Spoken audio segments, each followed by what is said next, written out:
நம்ம இந்த நாட்டை ஆளும் போது, நம்ம மன்னர்கள் ஆளும் போது இந்த நாட்டுக்கு எந்த தீங்கும் செய்யல. இந்த நாட்டு மக்களுக்கு நல்லதுதான் செஞ்சோம். எந்த சாதி வந்தாலும் அந்த சாதி அரவணைக்கக்கூடிய சாதி நம்ம சாதி.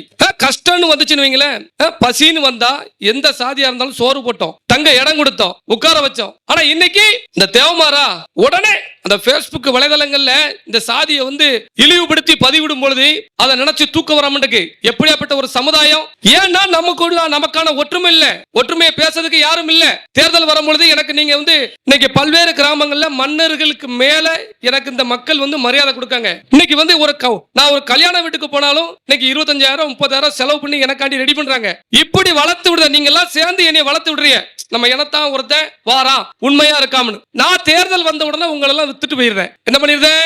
எலெக்ஷன் வந்துச்சுவீங்களே, நமக்கான கோரிக்கைகளை நிறைவேற்றாம நம்ம சமுதாயத்துக்கு தீங்கு செஞ்ச அரசாங்கத்துக்கு அந்த முதலமைச்சரையோ அந்த கட்சியின் தலைவரையோ போய் சந்திச்சு பெட்டியை வாங்கிட்டு உங்களை எல்லாம் வித்துட்டு ஓடிடுறேன். புரியுதா உங்களுக்கு?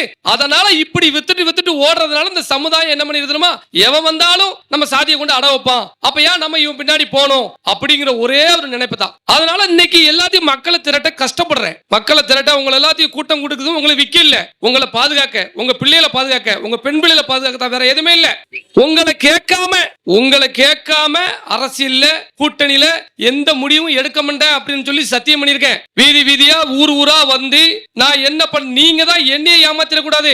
நான் என்னைய ஒரிஜினலா இருங்க, நீ அவங்க கூட சேராத இவங்க கூட சேரக்கூடாதுப்பா அப்படின்னு Facebook வலைதளங்களையும் தேவமார் பூரா போட்டுருந்தாங்க. மாதிரி எலெக்ஷன் வந்து நீங்க 1000 2000 வாங்கிட்டு ஓடிட கூடாது. என்னைய நீ ஓடிடாத, நீ விலை பேராதான்னு சொல்லிவிட்டு நீங்க விலை பேர கூடாது 1000 2000க்கு. அதனாலதான் வீடு வீடா வீதி வீதியா சத்தியம் வாங்கன்னு முடிவு பண்ணிருக்கேன். நான் அடுத்தால வருவேன், எல்லா கிராமத்துக்கு எல்லா ஊருக்கு உங்க எல்லார்ட்டையும் கேட்பேன், நான் என்ன பண்ணணும், யாரு கூட சேரணும், யாரு கூட கூட்டணி வைக்கணும், இல்லனா தனிச்சு நிக்கவா அப்படின்னு சொல்லி உங்ககிட்ட கேட்டுதான் முடிவெடுப்பேன். புரியுதா உங்களுக்கு?